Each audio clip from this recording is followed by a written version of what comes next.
Bonjour à toutes et tous, bienvenue dans les coulisses du Grand Lyon. Mon invité du jour, Cédric Van Stevendel, bonjour. Bonjour. Vous êtes le maire de Villeurbanne, alors vous allez signer une nouvelle convention pour la gestion de l'Astrobal avec l'Asvel. Vos détracteurs disent que vous allez payer cher au final pour avoir les matchs les moins intéressants de l'Asvel. Qu'est-ce que c'est cette convention? C'est de l'orgueil municipal? Non, c'est un travail normal avec un club. La ville de Villeurbanne est propriétaire d'une salle mythique qui s'appelle l'Astrobal. Il y a eu un certain nombre de décisions sur le mandat précédent qui ont conduit à faire en sorte que la salle pour accueillir les matchs d'Euroleague ne se fasse pas à Villeurbanne. Je le déplore, mais c'est un état de fait qui aujourd'hui me revient d'administrer. Donc à partir de là, j'ai engagé un certain nombre de discussions avec l'Asvel.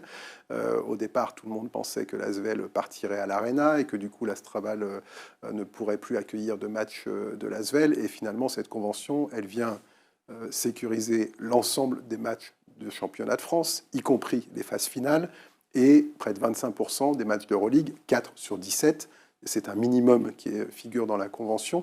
Donc moi, je n'ai pas l'impression que ça soit quelque chose de négatif pour la ville. Au contraire, ça veut dire que tous les amateurs de basket qui aiment cette salle vont pouvoir continuer à voir à la fois tout le match de championnat de France, quelques matchs d'Euroleague, et puis ils iront voir les grands matchs d'Euroleague à l'Arena. Je trouve que finalement, c'est à la fin un atterrissage qui est plutôt intéressant. Quel sens ça a pour un club d'avoir deux salles quand on sait le coût de gestion de deux salles?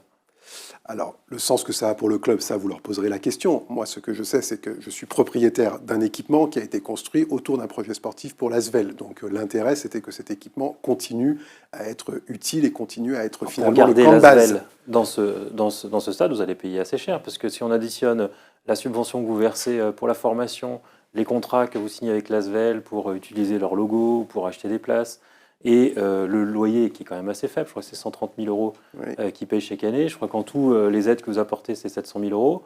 Vous vous engagez à investir 1 500 000 euros sur les 3 prochaines années en travaux dans cette salle. Donc quand on fait l'addition, ça fait quand même beaucoup d'argent public pour garder les matchs les moins intéressants de l'Asvel.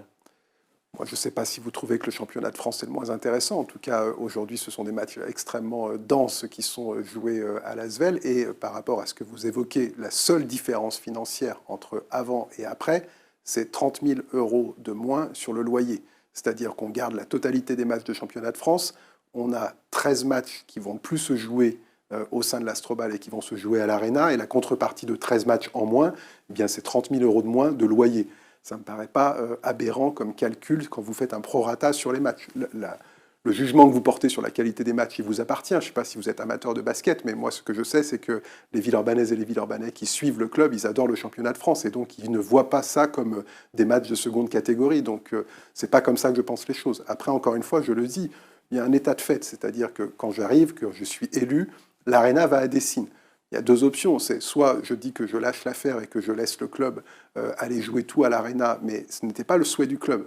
Tony Parker l'a toujours dit. Il dit, moi, je veux continuer à jouer à Villeurbanne, c'est la maison. Et je pense qu'il a raison parce qu'un club, vous savez, c'est bien sûr des joueurs, c'est bien sûr une équipe, mais c'est aussi des supporters, une ambiance. Et pour l'instant, on n'a pas encore trouvé mieux que l'ambiance de l'Astrobal pour les soutenir. Et on l'a vu quand ils étaient en phase finale contre Monaco. Moi, ensuite, en tant qu'élu, je fais mon travail d'avoir une négociation la plus équilibrée possible avec un club qui fait un certain nombre de choix. Le maire précédent avait baissé de 300 000 euros la subvention au regard du choix qu'ils avaient fait de ne pas laisser l'Arena à Villeurbanne. Cette décision, elle a été prise. Je ne suis pas revenu dessus, donc ces moins 300 000, ils ne les ont pas retrouvés. Et je maintiens simplement les équilibres économiques tels qu'ils étaient prévus jusqu'à présent avec eux.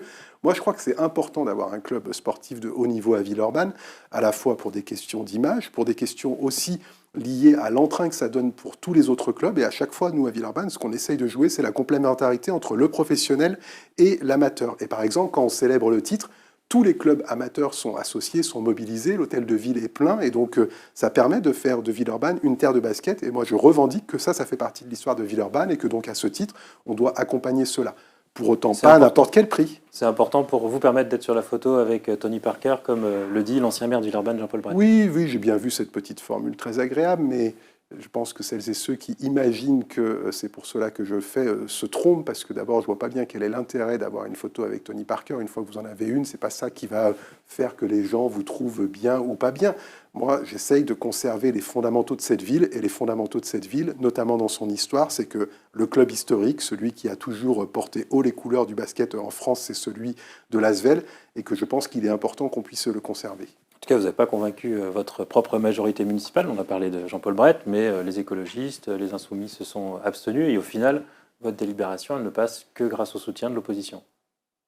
Non, elle passe grâce au fait qu'ils se sont abstenus. Et jusqu'à présent, pour Europe Écologie Les Verts, ils nous attaquaient au tribunal administratif sur la nature de nos liens avec l'ASVEL. Donc je trouve qu'il y a une belle évolution de la part d'Europe Écologie Les Verts que de passer de « on vous attaque au TA » à « on s'abstient parce qu'on attend de voir ». Donc je considère qu'il y a des pas qui sont faits en direction de la stratégie de lien avec l'ASVEL qui sont positifs.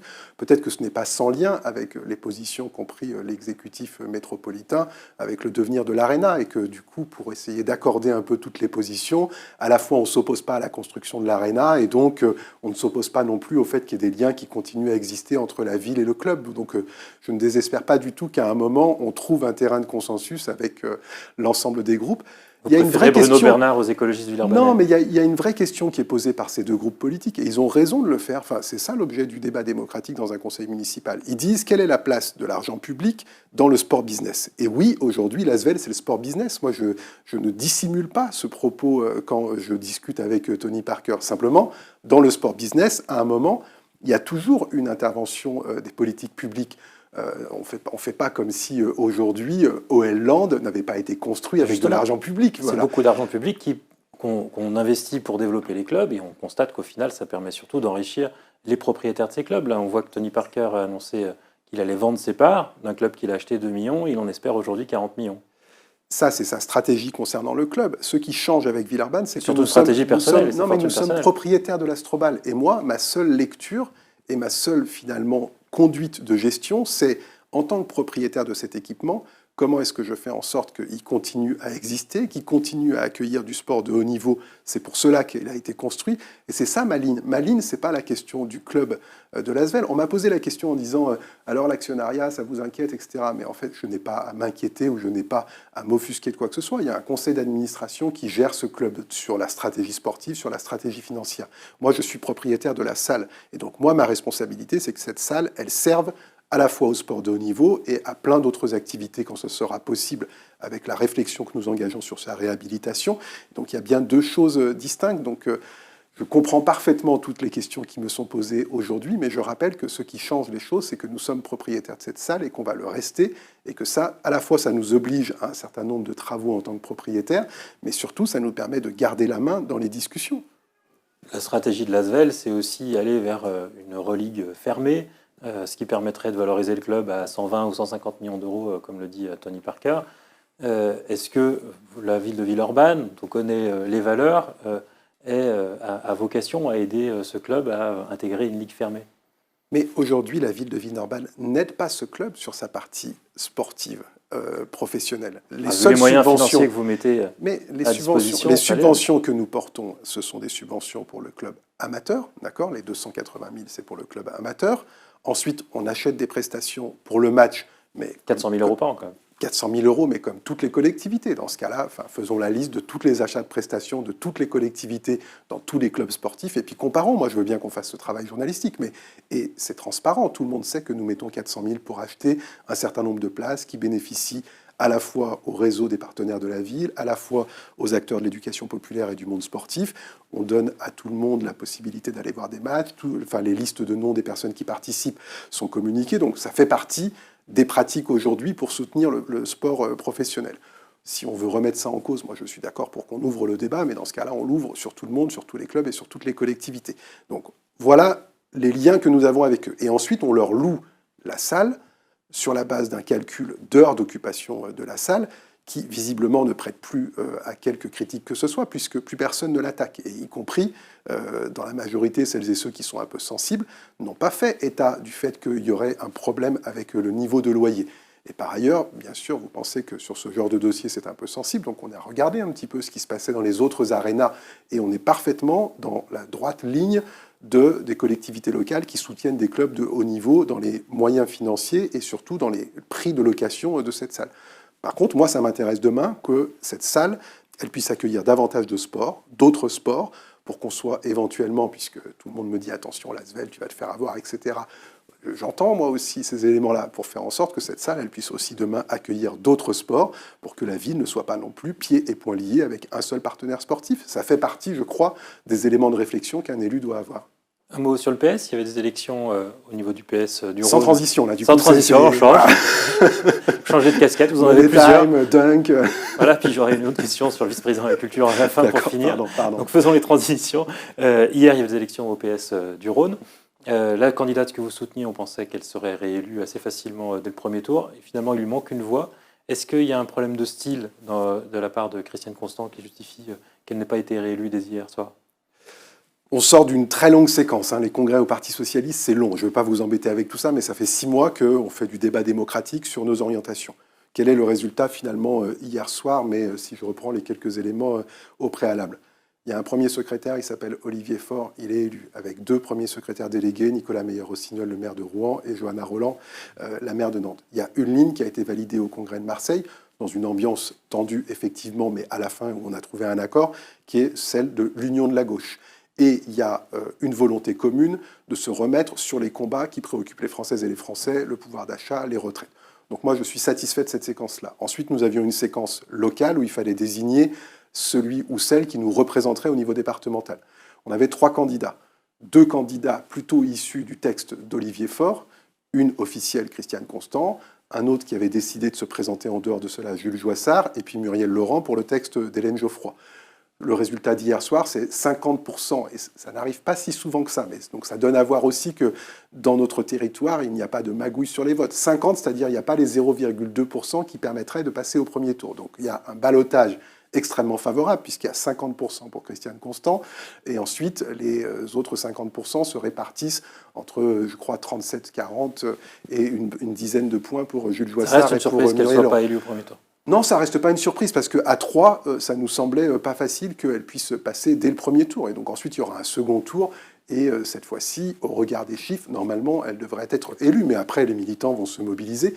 Et encore une fois, donc cette fois, c'est bon. C'est toujours marrant. Nous, on se fait toujours interpeller sur nos processus démocratiques, mais parce qu'il y en a au Parti socialiste. Et moi, ça me rend fier, parce que vos confrères ou d'autres ont pu passer dans les assemblées générales, dans les moments de débat. Oui, ça fait 6 mois qu'on discute de nous.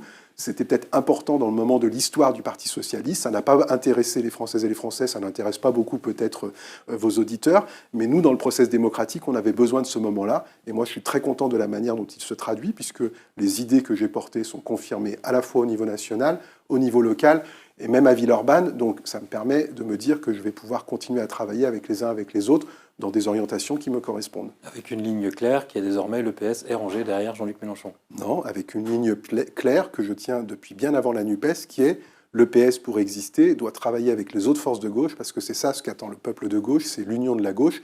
Et je ne crois pas que depuis le début de ce mandat, on ait l'impression que je me sois rangé derrière qui que ce soit Jean-Luc Mélenchon, LFI ou d'autres. Je crois que j'ai réussi à assurer et à présenter une manière de conduire cette union qui ne va pas faire rougir les socialistes. En tout cas, ce n'est pas ce qu'ils me disent.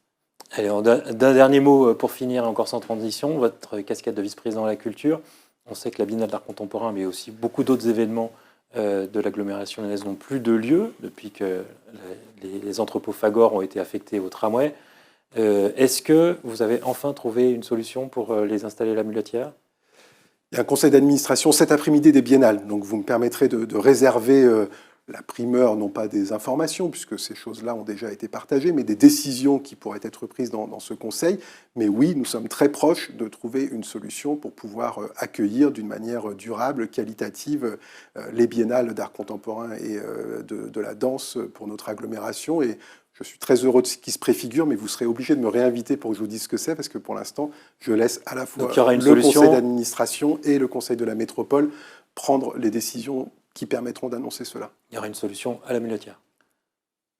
En tout cas, ça faisait partie des scénarios qu'on avait présentés. Donc, on va essayer d'éviter de sortir une autre solution de notre chapeau. Cédric Van Sivendel, je vous remercie. Et puis moi, je vous dis à lundi pour une nouvelle émission des coulisses du Grand Lyon.